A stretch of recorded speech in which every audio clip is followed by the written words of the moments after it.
வணக்கம் மக்களே, என்னோட டயர் காப்பான் சேனலுக்கு உங்களை அன்போடு வரவேற்கிறேன். நான் வீடியோஸ் போட்டு ரொம்ப நாள் ஆச்சு. காரணம், வீடியோஸ் போடுற அளவுக்கு தெளிவான விளக்கத்தோடு வேலை செய்கிற சூழல் அமையலை. ஆனால் இந்த முறை இந்த Maruti Suzuki S-cross old model காருக்கு கேம்பர் ரீடிங் எப்படி சரியாக கொண்டு வந்தேன்னு விளக்கமாக சொல்ல வாய்ப்பு கிடச்சிருக்கு. நீங்கள் பார்க்குற இந்த காரில் லெஃப்ட் சைடு அடிபட்டதால் கேம்பர் ரீடிங் -2 டிகிரி அளவுக்கு வீல் உள்ளே போயிருந்துச்சு. அதனால் டயர் ஃபுல்லாக தேஞ்சு போயிருச்சு. கஸ்டமர் திரும்பவும் புது பிரிஸ்டோன் டுரான்ஸா டயர் போட்டிருந்தார். அதுவும் லேசாக தேய ஆரம்பிச்சிருச்சு. இதனால் மெக்கானிக்கிட்ட சொல்லி லெஃப்ட் வீலோட நக்கில் புதுசாக மாற்ற சொன்னேன். ஆனால் அவர் சாக்கப்சர் போல்ட்டை ஆல்ட்ரு பண்ணி கொடுத்துட்டாரு. இப்போ நான் இதை டாட்டா கார்களில் வர்ற மாதிரி அட்ஜஸ்ட் பண்ண போகிறேன். அதுக்கு முன்னாடி நம்ம வீடியோவை பார்க்குறவங்க ஒரு லைக்கை போடுங்க. அப்படியே நம்ம சேனலுக்கு புதுசாக வர்றவங்க சப்ஸ்கிரைப் பண்ணி காரோட டயரை காப்பாற்றுற விஷயங்களை கற்றுக்கோங்க.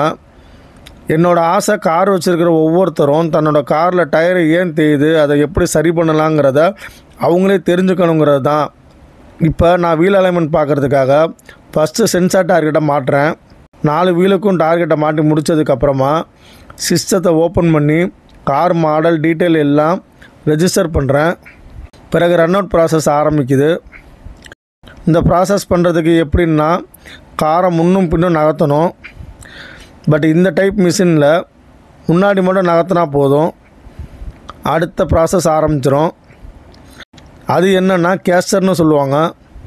இந்த ப்ராசஸ் பண்ணுறது மூலமாக கேஸ்டர் ரீடிங் நமக்கு கிடைக்கும்.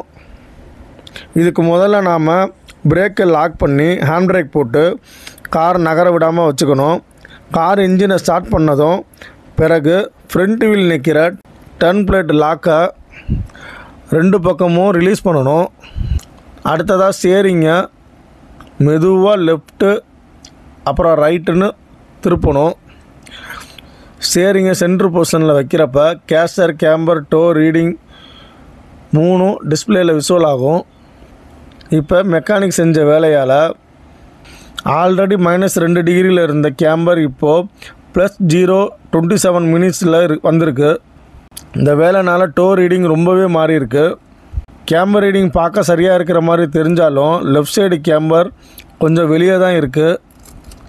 இப்படி இருந்தால் லெஃப்ட் சைடு டயர் வெளியே தேறதோட லெஃப்ட் சைடு கார் இழுத்துட்டு போக வாய்ப்பு இருக்குது. அதனால் நான் லெஃப்ட் கேம்பரை முதல்ல அட்ஜஸ்ட் பண்ண போகிறேன்.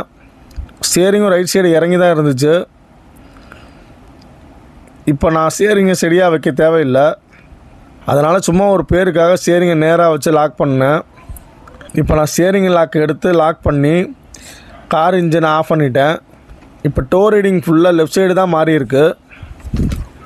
காரணம், ஆல்ரெடி சாக்கப்சர் போல்ட்டை வேலை பார்த்து மாட்டினதால தான் லெஃப்ட் டோ ரீடிங்கும் மாறி இருக்கு.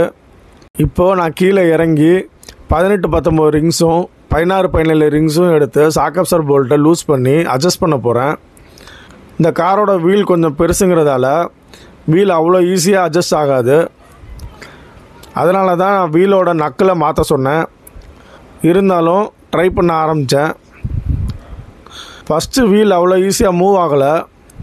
ரொம்ப நேரம் போராட்டத்துக்கு அப்புறமா தான் கேம்பர் ரீடிங் சரியாக வந்துச்சு. பிறகு சாக்கப்சர் போல்ட்டை என்னால் முடிஞ்ச வரை ஃபுல் டைட் வச்சேன். இந்த காரில் கேமரா அட்ஜஸ்ட் பண்ணுறது இதுதான் எனக்கு முதல் முறை. அதனால் ரொம்ப கவனமாக வேலையை பார்த்தேன்.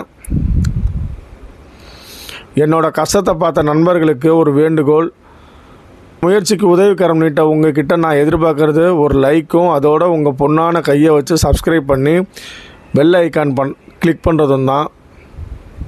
இப்போ 2 பக்க கேம்பரும் சமமாகிடுச்சு. அடுத்ததாக நம்ம ஃபோக்கஸ் டோ ரீடிங்கை சரி பண்ணுறது தான். இப்போ நான் என்ட்ராய்டை லூஸ் பண்ணி ரீடிங்கை அட்ஜஸ்ட் பண்ணி வச்சுக்கிறேன். 2 பக்கமும் ரீடிங் சரியாக வந்ததும் ஸ்டியரிங்கை இப்போ ஸ்டெடியாக வைக்க போகிறேன். ஆல்ரெடி இந்த ஸ்டியரிங்கில் கொஞ்சம் கோளாறு இருக்குது. ஸ்டியரிங் அப்பப்போ ஸ்டக் ஆகும். இருந்தாலும் நல்லா கவனித்து பொறுமையாக ஸ்டியரிங்கை ஸ்டெடி பண்ணி அதை லாக் பண்ணேன். இப்போ கொஞ்சமாக மாறி இருக்கிற டோ ரீடிங்கை அட்ஜஸ்ட் பண்ணி டைட்டு வைக்கிறேன். எப்போவுமே என்ட்ராய்டை அட்ஜஸ்ட் பண்ணும்போது ரொம்ப கவனம் தேவை. கவனமாக அட்ஜஸ்ட் பண்ணி டைட்டு வைக்கணும். நானும் அப்படி செஞ்சு முடிச்சிட்டேன். அடுத்து வெரிஃபை கேசர் போட்டு இப்போ நாம் பண்ண எல்லா செட்டிங்கும் சரியாக இருக்கான்னு ஒரு முறை கன்ஃபார்ம் பண்ணிக்கிட்டேன். எல்லா ரீடிங்கும் பிரமாதமாக இருக்குது. அதோட ஸ்டியரிங்கும் நேராக இருக்குது. இப்போ டெஸ்ட்டை போய் பார்த்துட்டா நமக்கு திருப்தி ஆகிடும். இங்கே பாருங்கள் மக்களே, ஸ்டியரிங் நான் விட்டுட்டு ஓட்டும்போது ஸ்டியரிங் கிராஸ் ஆகலை. அதோட காரும் எந்த பக்கமும் இழுக்கலை. இப்படி இருந்தால் மட்டும்தான் உங்கள் காரில் வீல் அலைன்மெண்ட் சரியாக இருக்குன்னு அர்த்தம். யூட்டன் போடும்போது கூட ஸ்டியரிங் ரொம்ப ஸ்மூத்தாக இருக்குது. அது மட்டும் இல்லாமல் இந்த காரில் ஸ்டியரிங் பிரச்சனை இருந்தும் கேமரா சரி பண்ணதால் ஓட்டுறதுக்கு அவ்வளோ சூப்பராக இருக்குது. இந்த வீடியோ மூலமாக உங்கள் காரோட கேம்பர் ரீடிங்கை நீங்கள் தெரிஞ்சுக்க வாய்ப்பு இருக்குது. அதோட காரில் கேம்பர் கேஸ்டர் அட்ஜஸ்ட் பண்ண முடியாதுன்னு சொல்லக்கூடியவங்களுக்கு இது மூலமாக ஒரு புரிதல் வரலாம். இனிமேல் டயர் தேயுதுன்னு நீங்கள் கவலைப்படாதீங்க. அதுக்கு என்ன பண்ணுறதுன்னு தீர்வு சொல்ல இந்த டயர் காப்பான் இருப்பான். மீண்டும் இதே மாதிரி ஒரு நல்ல வீடியோவோட உங்களை சந்திக்கிறேன். தேங்க்ஸ் ஃபார் வாட்சிங் ஃப்ரெண்ட்ஸ்.